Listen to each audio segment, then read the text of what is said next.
I think a lot about your spiritual growth. It's what I'm called to do. I mean, I'm going, are these people becoming disciples? Are they obeying the Bible? Are they learning the Bible? All this stuff. I think a lot. Are they connected in small groups? Are they doing growth track? I think a lot about that because I'm going to have to answer to God for how I led this church, okay?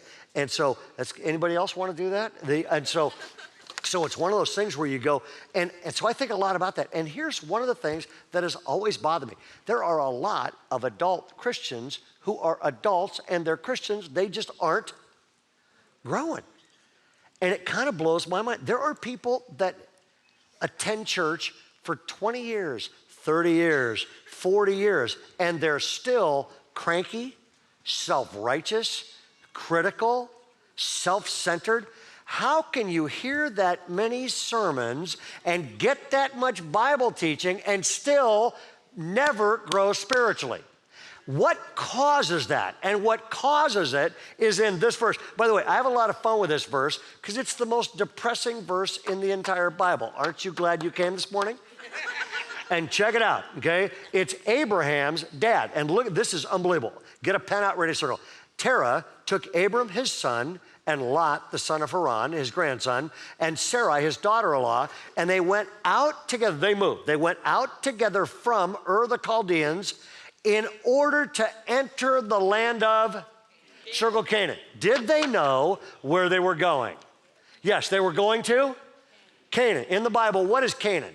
It's the promised land. In other words, it's where God wants you to be. It's the kind of life God wants you to have. It's the kind of person God wants you to become. All this kind of stuff. In other words, they know that's where God's going to bless us. Let's go there. In other words, they go, we're going to Canaan. We're out. Okay? They start going to Canaan.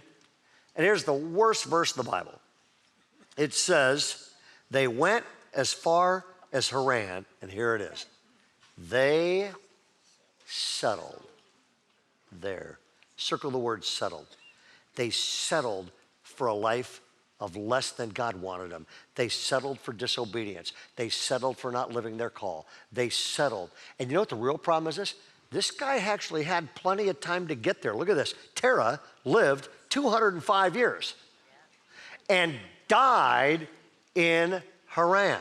You're just going, this guy, would anybody here like to live 205 years? You can sign me up for that plan. You know what the problem? This guy had, trust me, he had plenty of time to get there. What happened is this, he settled and for 150 something years, never grew. How big a deal is this? I'm going to give you a very convicting quote. This is so good. A friend of mine, he pastors a tiny church called Saddleback. Rick Warren wrote this. Look at this. I'm going to put it on the screen. You must what? Choose to grow.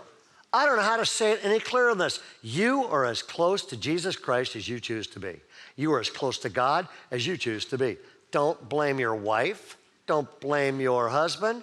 Don't blame your kids. Don't blame your job. Don't blame your church. Don't blame your he says, don't blame your parents. You are as close to God as you choose to be. Check this out.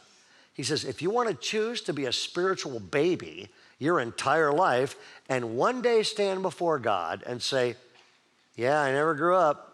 Just be man enough to admit it. Isn't that great? He goes, I'm going to develop my golf game. I'm going to make a lot of money, but I'm going to be a spiritual baby throughout my life. That's your choice. It's a stupid choice, but God gives you that choice. You know what, folks? As your pastor, I would say this.